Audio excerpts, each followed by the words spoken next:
Hi. నేను ఈ మధ్య రీసెంట్గా అబ్జర్వ్ చేసిన ఒక ఇష్యూని మీ నోటీస్కి తీసుకురావదలుచుకున్నాను. Related to stock market.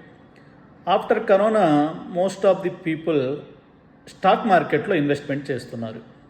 Stock మార్కెట్లో ఇన్వెస్ట్మెంట్ చేయడం అనేది good thing, good habit, financial discipline కూడా.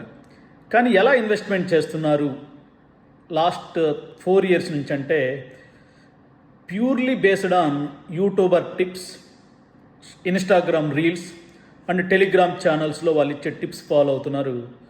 వాళ్ళు చేసే అడ్వైజులు, వాళ్ళు చేసే రీల్స్ని బేస్ చేసుకొని నమ్ముతున్నారు.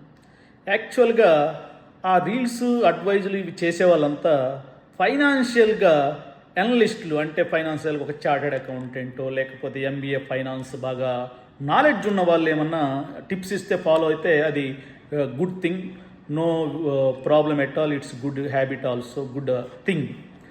కానీ ఈ యూట్యూబ్లో ఇక్కడంతా ఇచ్చే టిప్స్ అంతా వాళ్ళు 10th క్లాస్ చదివి ఉండొచ్చు, లేకపోతే ఇంటర్మీడియట్ చదివి ఉండొచ్చు, లేకపోతే అసలు చదువు కూడా లేకపోయి ఉండొచ్చు. ఏదో ఎవడో చెప్పాడని ఒక రీల్ చేస్తున్నారు. ఆ రీల్ని బేస్ చేసుకొని నమ్మి మనం ఇన్వెస్ట్మెంట్ చేస్తున్నాం. ఇలా చేయడం వల్ల ఏమవుతుంది?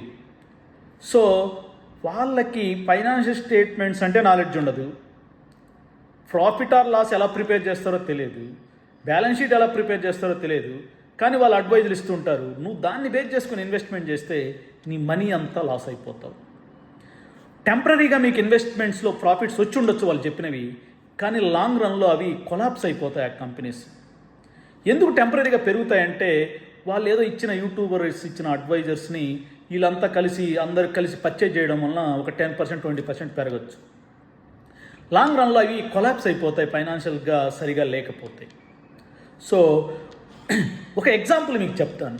నేను ఈ మధ్య రీసెంట్గా చూసిన అనాలిసిస్లో ఒక యూట్యూబర్స్ కానీ రీల్స్ కానీ చూస్తే కామో పెయింట్స్ అని ఒక కంపెనీ ఉంది, కామధేను పెయింట్స్. దాని మీద యూట్యూబర్స్ రీల్స్ ఇన్స్టాగ్రామ్స్లో చాలా చూశాను. వాళ్ళు ఏం చెప్పారంటే పర్చేజ్ ఎట్ 50 దగ్గర చెప్పారు. బై చేయండి, 200కి వెళ్తుంది, 300కి వెళ్తుందని వాళ్ళు రికమెండ్ చేశారు. నేను అబ్జర్వ్ చేశాను ఆ కంపెనీని. ఒక 2 months అబ్జర్వ్ చేస్తే అది ఇప్పుడు ఈరోజు 18 రూపాయలకు తీసుకొచ్చారు. ఇమాజిన్, మీరు 50 రూపీస్ దగ్గర పర్చేజ్ చేసి ఉంటే మీ మనీ అంతా లాస్ అయిపోతారు. అది మళ్ళీ రికవర్ అవుతుందంటే అది it depends on God. So నేను చెప్పదలుచుకుంది ఏంటంటే while making investment, don't believe YouTuber tips, reels and Instagram. మరి ఎవరిని నమ్మాలి? Ask the expert financial advisor. అంతేగాని వీళ్ళందరి మీద ట్రస్ట్ పెట్టుకోకూడదు.